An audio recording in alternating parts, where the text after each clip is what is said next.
Have you ever heard anybody say you need to be a nutty caregiver?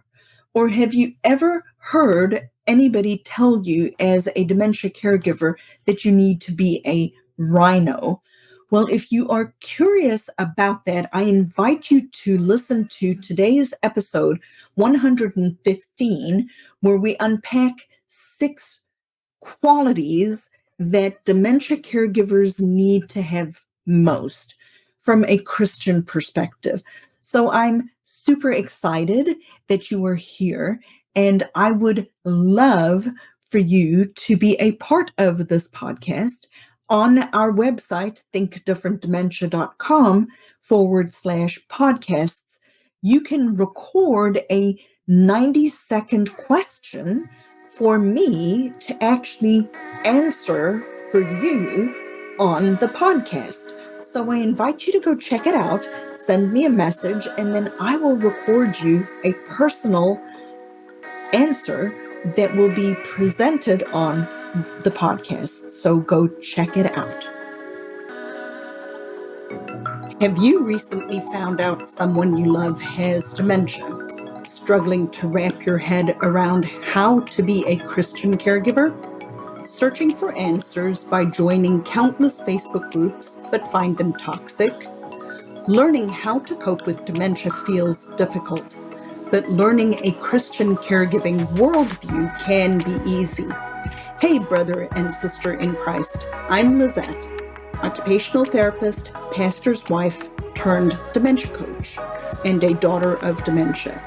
In this podcast, you will learn the truth that the way to make dementia care easy is your faith.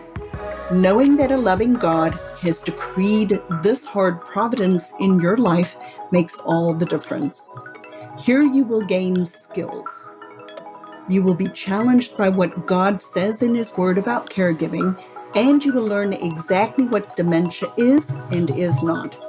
Find clarity and certainty from God's Word so you have perseverance for this journey. Use science-backed solutions and biblical principles to redeem your time. Praying this blesses you as we dive into dementia from a Christian perspective. Let's glorify God despite dementia. What is one of the most frequently asked questions that I get as a dementia mentor or coach is, what qualities or what skills or what things does a person need to be or to have to be an effective dementia caregiver?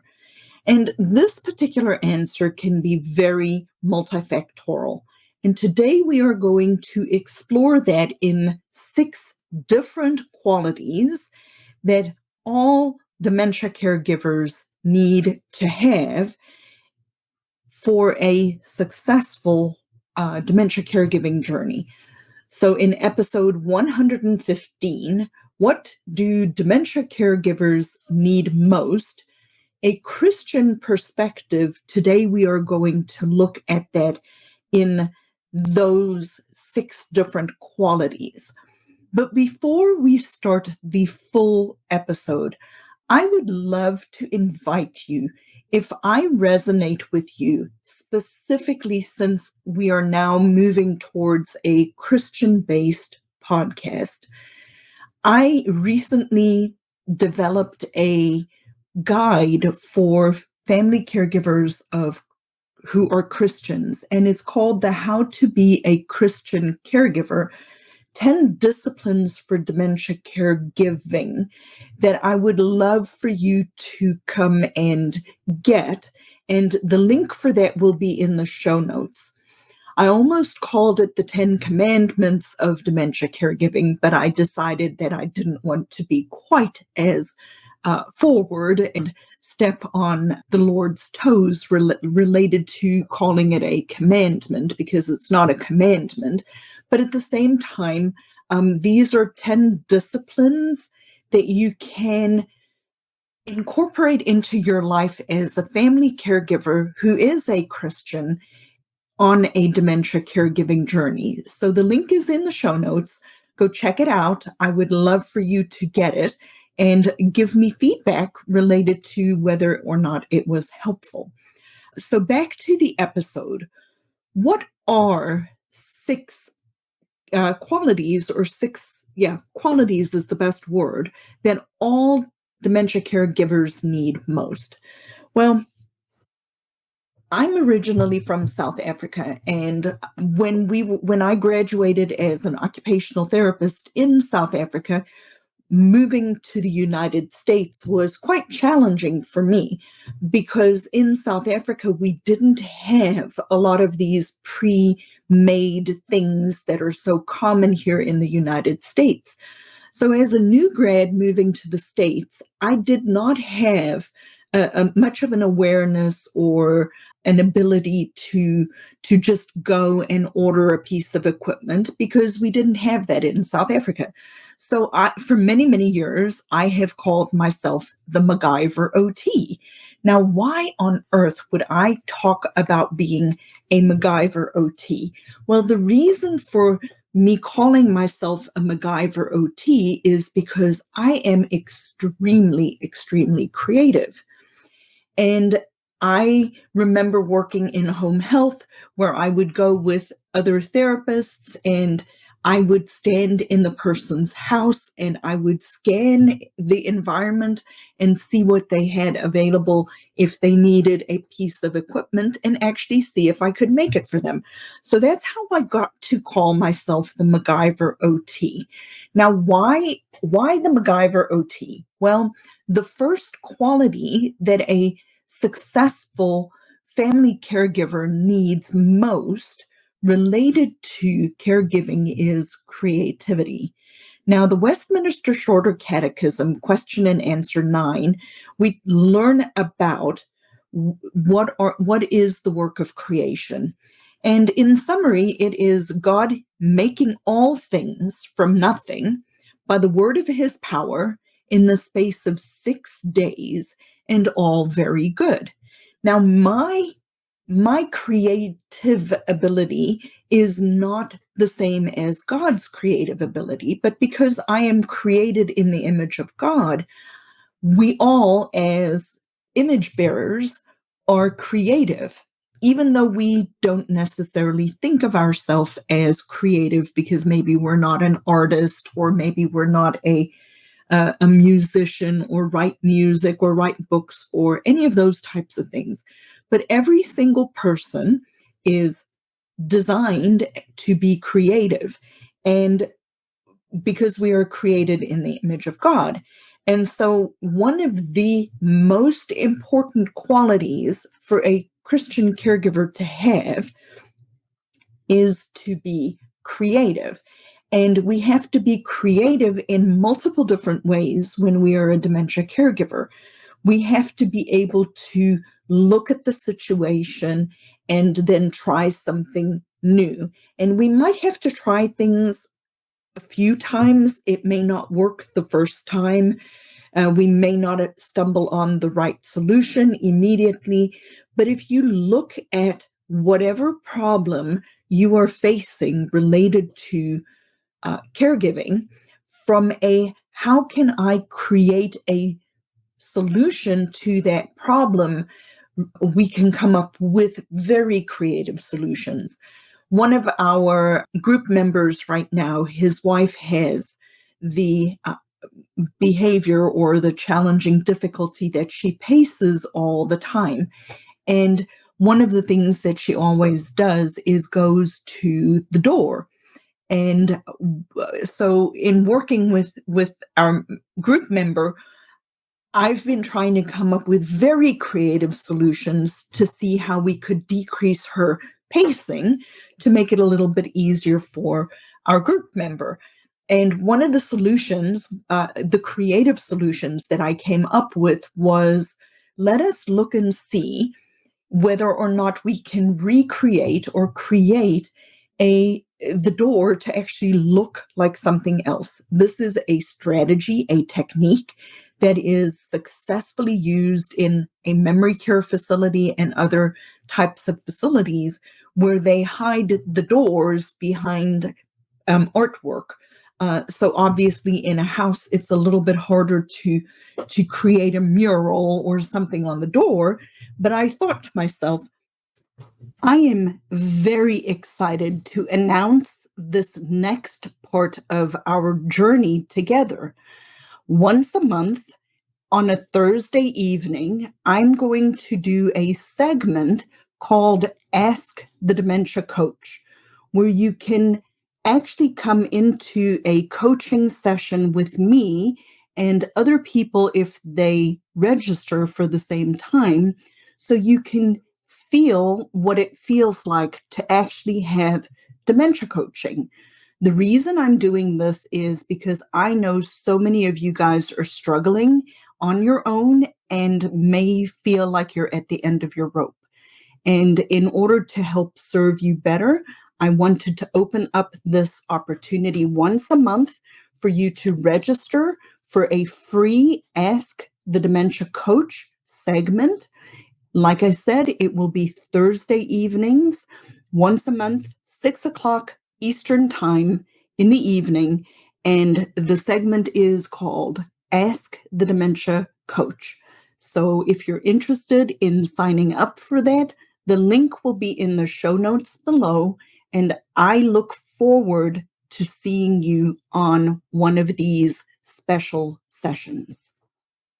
How could we be creative and see if we could come up with a solution to that particular problem to see whether or not we could cut down on this particular challenge?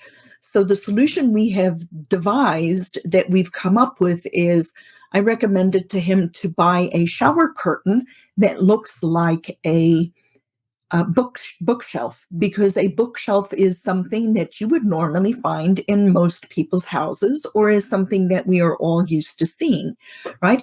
A door with a handle, if even if you aren't actively trying to get out, the normal thing when you see a closed door is you want to open it and go through the door, right?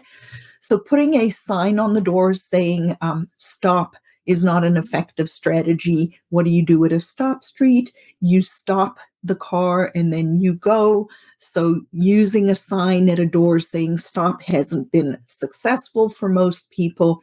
Sometimes other signs can work, those kinds of things. Signs that say staff only or wrong way or other creative signage can be another solution. But what we tried, and so far it has, we're still trialing to see exactly how it is going to work. But the shower curtain he actually attached to the door, and the first time she came around the wall and she saw the bookshelf, she stopped, she looked at it, and she turned around and walked away. Now, I'm not saying that the strategy is going to be 100% effective 100% of the time, but at least right now I'm very encouraged that maybe we can cut down on some of her pacing by giving her a visual cue that would be something common to a house. So that is a very creative way that we have attempted to solve a particular problem related to dementia caregiving. So 3 practical tips for you related to creativity. Try a technique you know. Most of us are listening to podcasts or maybe on a Facebook group. There are good things out there related to those groups. But if you see a solution or something that you want to try the solution. If it doesn't work, then you try to be creative and adjust it. So, for example, in the case of the one person that I worked with many years ago, where we tried certain signs, they worked for about 2 weeks. Then we had to be creative and try a different sign related to not going into a particular bathroom. So signs can be very, very effective, but just realize that sometimes we have to be able to alter them and be creative within the solution. And another practical tip related to a creative solution is simplify the strategy, simplify the task as a creative solution. So another creative solution that I've come up with for women sometimes who have always worn, very well put together clothes, and now that they're having a hard time picking out their clothes, a creative solution that we've come up with was this was way back when you still took photos, but we put together outfits for her and took photos of it and put everything together so she could look through her book, find a photo of an outfit that she wanted to wear.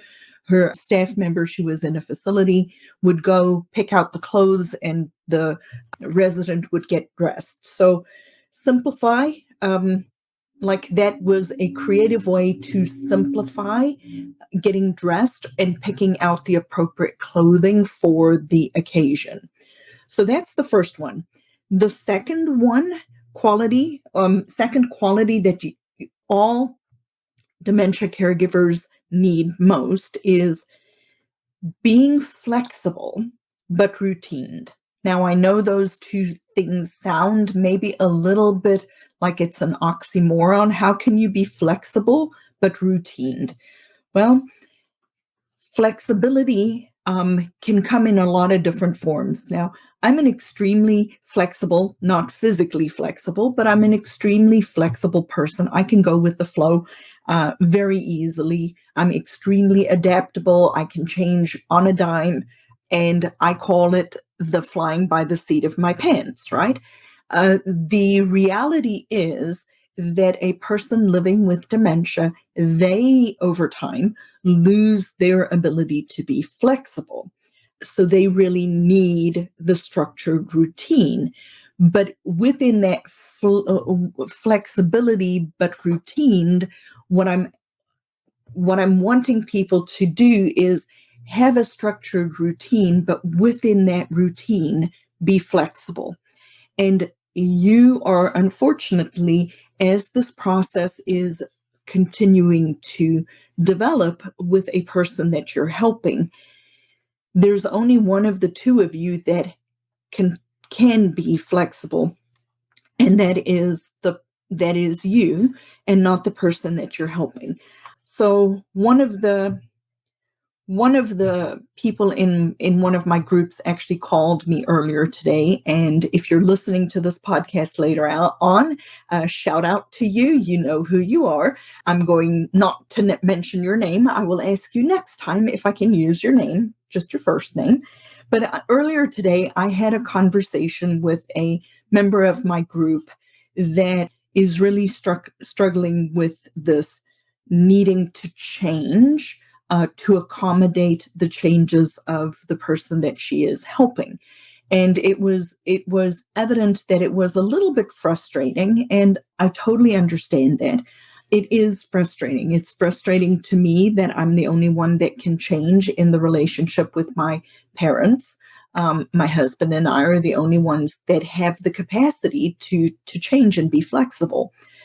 So it is very, very hard. And I recognize that it is hard for us because our relationships are fairly well established, right? We have long patterns of interacting with people, and know that now the people that we're interacting with, they cannot interact the same way they have always interacted. And what it results with is, if you as the family caregiver who is helping that person, when we lose the ability to be flexible at that moment in time, we actually become frustrated. And that's when it becomes difficult and challenging, because it is hard. It is hard to be the one who is always adjusting. But the reality of the matter is, the person living with dementia, they are not going to be able to be flexible, so we have to be.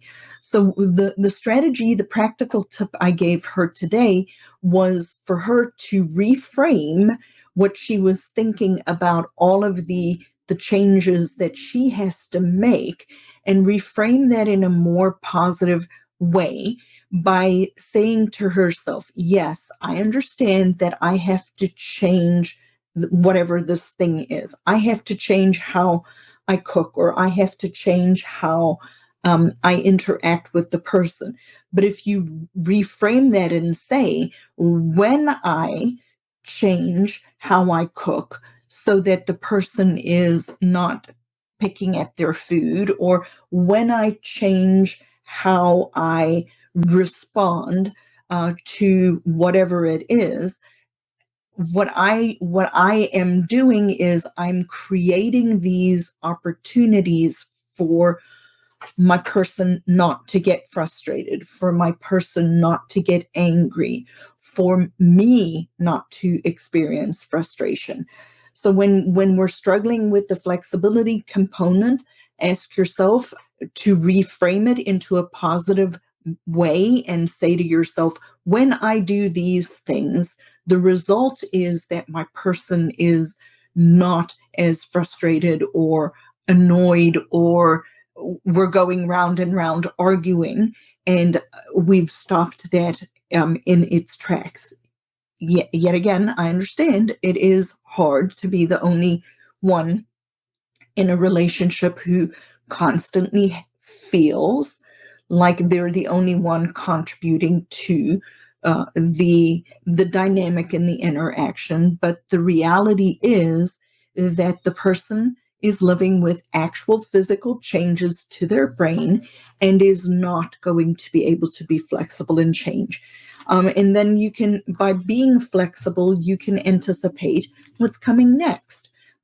We talk about that quite a lot related to retrogenesis, and I'll do a full episode on that later on. But Matthew 6, verse 34 also talks about do not be anxious for tomorrow. So when we are flexible, we allow ourselves to not create anxiety in ourselves related to what is coming next. So having three practical tips is having a structured routine, because routine is somebody living with dementia's friend. We all are creatures of routine. We don't think about it, but every single day, if you just stop and think about it, you do the same stuff about the same time and about the same sequence. I always put my right arm in a shirt when I get dressed. Some people put their left arm in, right? We all have a very structured routine. I don't use an alarm clock anymore, and every single day consistently, I wake up between 6 and 6:15 in the morning. So we have structured routine. But the second part of that, the second practical tip is to go with the flow and to be able to be flexible and to adjust and be creative. Back to point number one. And then this is the biggest turnaround for me as a professional who has been recommending to people strategies for 30 years now, is that I've always taught people that we don't want to take a person living with dementia out of their normal structured routine, because it will perhaps create more opportunities for some confusion. After being on that cruise for 10 days with people who had moderately to severe deficits and difficulty with their thinking processes, what I actually realized is it is vitally important to take a trip and make memories. So being flexible and taking a trip. This episode is airing on May 8th, or should be airing on May 8th. And so we have Memorial Day coming up. Take your loved one places. Go for a trip. Go to the beach. It's lovely this time of year. Take a trip, make memories, take photos. So that's the second point.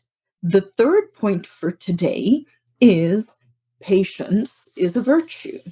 Now, patience is not my strong point. I am not a very patient person.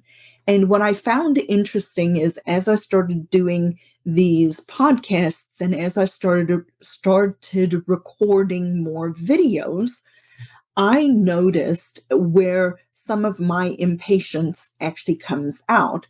And yes, it is a terrible sin. And yes, I'm significantly better at managing and controlling my anger than I was when I was younger. I flew off the handle at the drop of a pin. But what I noticed one day as I was doing a recording with a video recording, my impatience, when I'm impatient, it comes out as anger. So the situation was I'm doing a recording, I'm trying to get it all done, and my husband started doing something. I don't even remember what it was. And I like flew off the handle. I didn't fly off the handle, but I turned and I yelled something to him that I didn't even recognize that I was angry until I watched the video.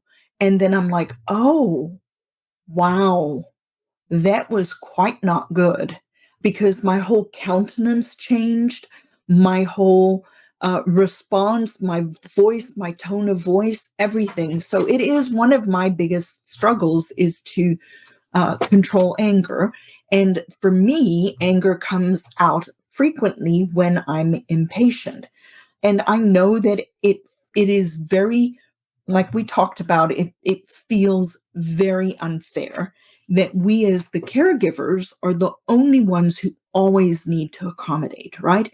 It can feel super frustrating because in a normal relationship beforehand, whether we're a spouse, whether we're a child, our relationship was different. And both people have to accommodate in a normal relationship. It's 100% my giving and 100% their giving in order to create a good, stable, healthy relationship. But now as a person's brain is physically changing, they are not able to accommodate and change and be flexible to your interactions and needs. And I want you to think about it when we were raising our children, we were very, very much more apt to be patient, right? Because we recognized that those children, those babies, had not yet developed the skill or the capacity to be able to do a particular skill. My neighbors next door have an infant. He just turned 1 year old.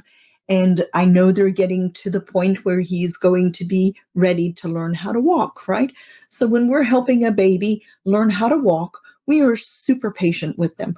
We'll hold their fingers. We'll walk with them. We'll do all these extra things because that child does not have the ability or the capacity to do that particular task.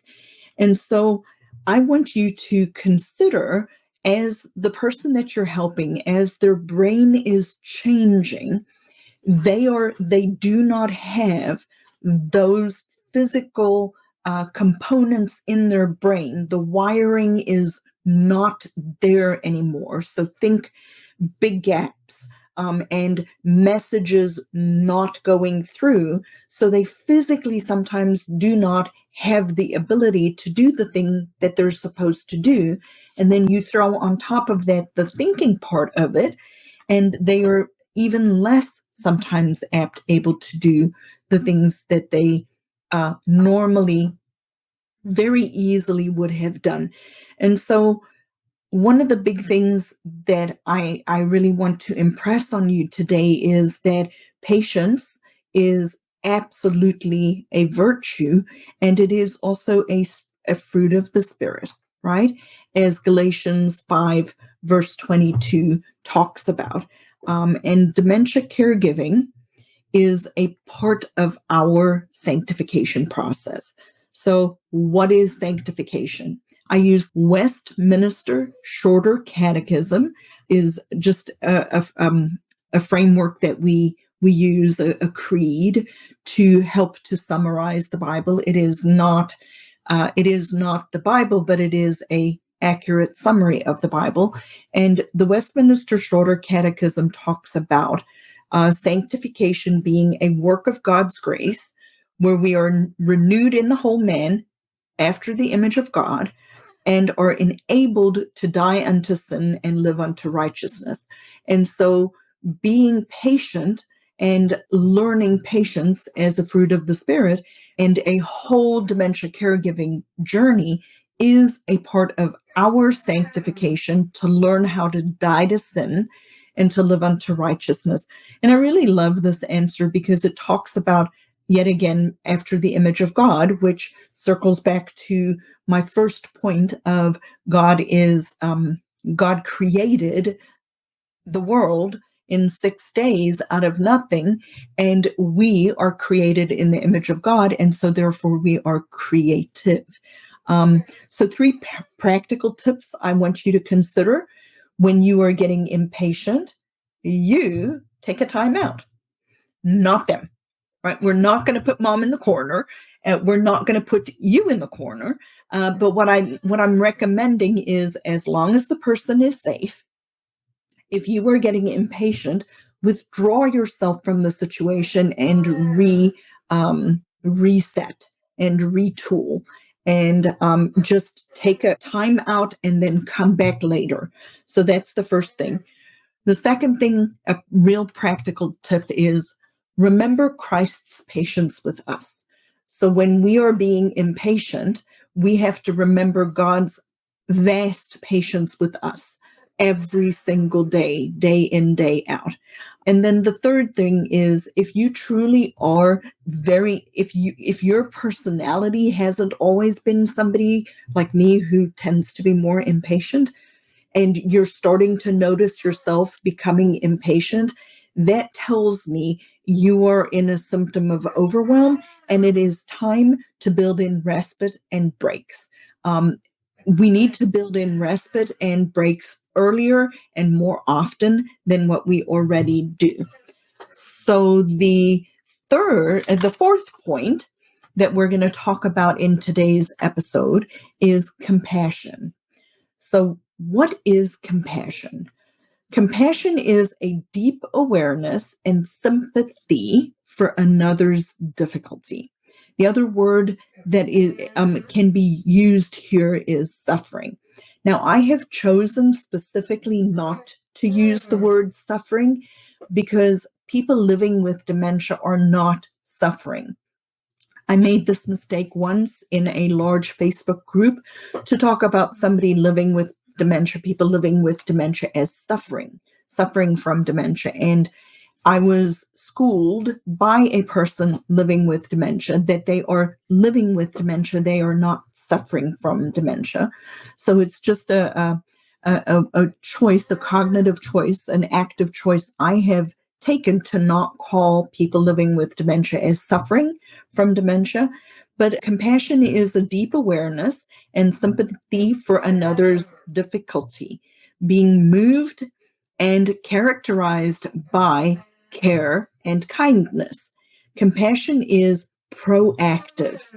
It is a response to lessen pain and is a part of mercy.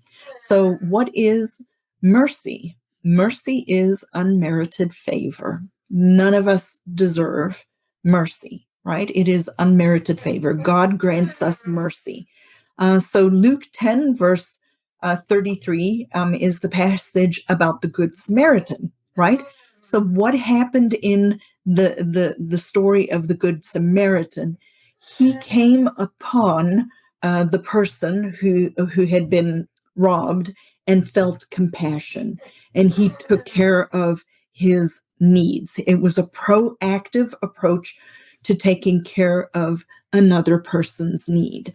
So, did you know that caring for a person with dementia doesn't have to be this hard? If you are struggling and you would like to join our next free workshop, the topic of the workshop is 3 tips how to avoid challenging dementia behaviors without stress, anxiety, or burnout. I invite you to walk away with science-backed dementia caregiving skills that many professionals don't even know after attending this free workshop on Saturday. If you'd like to register, message me the word workshop on Instagram or check out the link in the show notes below. As we are working through a dementia caregiving journey, one of the qualities that we need as a caregiver, what we need most, is to be compassionate. And Colossians 3, verse 12, talks about putting on a heart of compassion, kindness, humility, gentleness, and patience. And so we've kind of talked about patience and we've talked about kindness and compassion here today. So, two practical tips here. I want you to consider, when we are talking about being compassionate, the person that you are helping who is living with dementia would not likely have been doing this before they lost the ability to control this, right? They would not actively, for the most part, right? People aren't actively trying to do the things that we see people living with dementia struggle with. They're doing these things. The responses we're getting, the changes that we see are due to actual physical changes in the brain that we cannot see. So it's easy when, for example, you see a person who has lost a limb, an arm or a leg or whatever, they don't have it anymore. It is easy to see the inability to do something when they don't have their prosthesis on, or somebody in a wheelchair who has a spinal cord injury from an old car accident that cannot move their legs. We can see their inability to do that particular movement or action because they have a real reason for it. On the flip side, because the changes are in a person's brain, the wiring in their brain is not working. It's changing on a cellular level, but because they look the same, it is very easy for us to believe that the person is doing this on purpose. And they likely would not have done this before, and they have lost the ability to control it because of these actual changes. So, extending practical tip number 2, extending compassion, even when it is not deserved, is merciful, just like God is merciful to me and to you. So, yet again, what is mercy? Mercy is unmerited favor. Mercy and compassion walk hand in hand. So, I want to encourage you in this journey, as hard as it is, to not, to truly try to be compassionate to the person that you're helping. The fifth point today is, don't take it personal. Now, this is super hard, and I totally get that. I know that it is very difficult to sometimes not take things personally, because from the beginning of our relationship, my parents have known me my whole life. We have developed patterns of interaction in our relationship, patterns of communicating, good patterns and bad patterns. When we are married with our spouses, we have developed patterns of communicating with our spouses, good patterns and bad patterns. Me as a mom, I've made super many mistakes with my kids in raising them. Like I said, one of my big challenges is anger, and I'm sure I inadvertently took it. Well, I did not control my anger and took it out on my kids a lot when they were younger. But oftentimes these communication patterns are now, as we are going through a dementia caregiving journey, these old patterns of insult and injury come back out, right? In a normal relationship between two people who neither have any problem with their thinking, both people are constantly adjusting and readjusting and adjusting, giving 100% to that relationship. And when we can communicate it in a normal relationship in that way, we both change, we both give up. And now, as we are in our dementia caregiving journey, the reality is only one of us can change, and that is unfortunately me as the caregiver. It is not the person who is living with dementia who has that ability to change. So we have to keep it in the front of our mind to not take it personal. I recognize how difficult that is, specifically, and I've shared the story before, but related to my dad and the car. We had a lot of conflict when I had to take the car away, and now when we drive places, I'm the one that changes because I recognize my dad is not able to change. And so as we go places, I will drive there the way I want to drive because I have a specific road that I feel is the best. And there are lots of ways of getting around Greenville, South Carolina. But on my way home, I will ask my dad which way he would like me to take, because what I've recognized now for him is that when I wasn't doing that, I was taking it personal because the GPS is telling me this is a better road and I can see the traffic and I want to get home and I've got all the stuff to do. But now I've also softened a little, and I'm giving compassion to my dad, and I drive home in a different way every single time so that he can see different things, because he really, really misses being able to get out and about on his own. So, practical tip. I encourage you to become a little bit of a rhinoceros and get a thick skin, because the person that you are helping is not going to be able to change this. And so, yes, they are going to say things that may hurt your feelings. Uh, do not take it personal. And then go to the Lord in prayer. Give your complaints, your laments to God about the loss of your relationship the way it is, and ask the Lord to give you more of what you need in order to be able to manage this more effectively. And then, really, probably one of the biggest things is, in a normal relationship, when both people are able to change, when one person is wrong in a good, healthy, godly marriage, we will come to one another and ask for forgiveness. And so, as a husband and a wife where somebody now has dementia, this person is sinning against you. I recognize that in a thought, word, or deed. Um, but by measure of the process, the condition that they're in, they really cannot control it. And so it you have to have a spirit, you have to have a willingness, a posture of being willing to forgive that person, even though they are not able to ask you for forgiveness. You need to be willing to, if they should ask you in a moment of clarity, I'm sorry, I feel like I have sinned against you because I'm acting out, or I'm angry, or I'm pacing, or I'm frustrated. If they were to ask you for forgiveness, you need to be willing to forgive that person. You can only forgive somebody when they ask you for forgiveness. So you have to have a posture of being willing to be forgiven, because, yes, inadvertently, this person is likely sinning against you in certain situations, in certain times.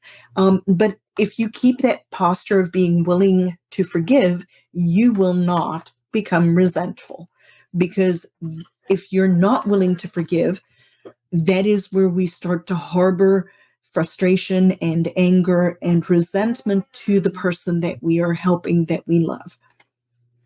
The sixth point today is humor.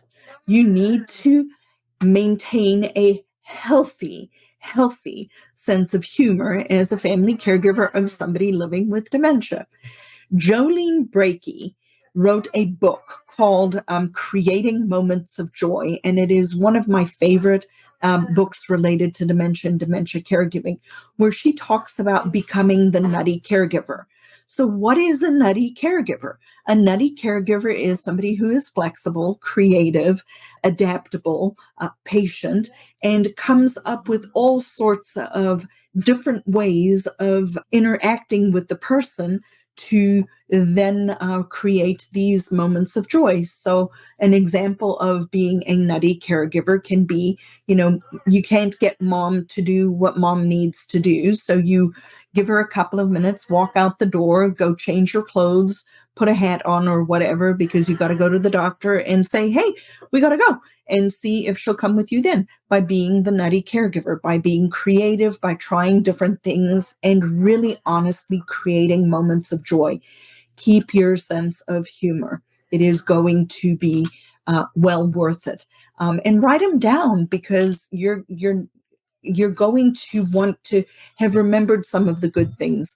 I did an interview with another person for the podcast earlier this week, and she was talking about her grandmother, and there was a photo of her sitting on an armrest right next to her grandmother, and her grandmother didn't recognize her from the photo, and that they just laughed about it because it was kind of humorous, because she was literally sitting right next to her grandmother, and to make it to find the humor in it instead of to find the tragedy. And we don't use humor to mock the person, but we want humor.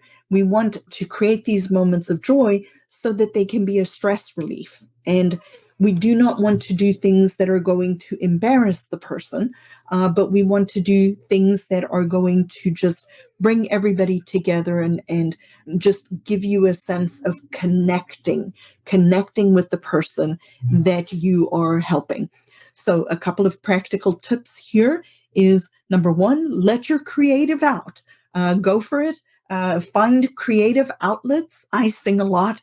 I don't sing well, but I sing a lot when I'm trying to be very creative and making moments of joy. I sing psalms a lot, to psalms and hymns to people that I work with, because that's a wonderful place to connect. And then find the fun in the situation. I'll never forget my kids when they were little. One of my daughters reminded me of this the other day. They're 27 and 25. One is grown, one is married. Both are grown and flown. But my older daughter reminded me of a time when they were little, and they remember this. I do not remember this. That one day I just up at the dining room table up and just threw some food at her, and we started a full-on food fight. So find the fun in the situation. Proverbs 17 verse 22 talks about a joyful heart being good medicine. So today's episode was maybe a little longer, but I kind of enjoyed this one. We were talking about what do dementia caregivers need most from a Christian perspective. I believe all dementia caregivers need this, but this is from a Christian perspective. The first thing is we want to be creative. The second thing is we really need to be flexible but routined. The third thing is patience is a virtue. The fourth thing was compassion, understanding that compassion and mercy are very similar, and mercy is unmerited favor. The fifth thing is not to take it personal. And the sixth one is humor, to find humor in the situation. So I hope you have found benefit from today's episode. I know this was jam-packed and full of value. My ask for you today is to actually take action on one of these tips for what do dementia caregivers need most, whether it's being creative or flexible or compassionate or not taking it personal or using humor or being, what was the other one, patient. So take one of these and take one of these practical tips that I've given you and see if you can really try to incorporate these into being an effective dementia caregiver as a family caregiver of a person living with dementia. And if you haven't yet, reviewed this podcast, please go to Apple Podcasts and review it for me. I do read them. I haven't gotten a review in a long time. When I launched the podcast, I wanted 53 reviews, and I got 53 within the first 3 days. So I was super keen on getting that. I would love for you to go review them, give me feedback. I would love for you to share this episode with someone. I have a new feature on my website. You can go to my website, thinkdifferentdementia.com /podcasts. And there is a little microphone that you can actually voice record a question for me, and I will answer it for you on this podcast. So if you do that, if you have a question, you've got 90 seconds to ask me a question, and then I'll come on the podcast and I will make it a whole episode just answering your question. So I want you to be active in this conversation. We are having a dialogue. It's not a monologue. This is a conversation, and I want you to take this information and implement it in your life. So as I end all my programs, thank you so much for being here, and may the Lord bless you, and I will see you in the next episode. Thanks for joining me today, Success Seeker.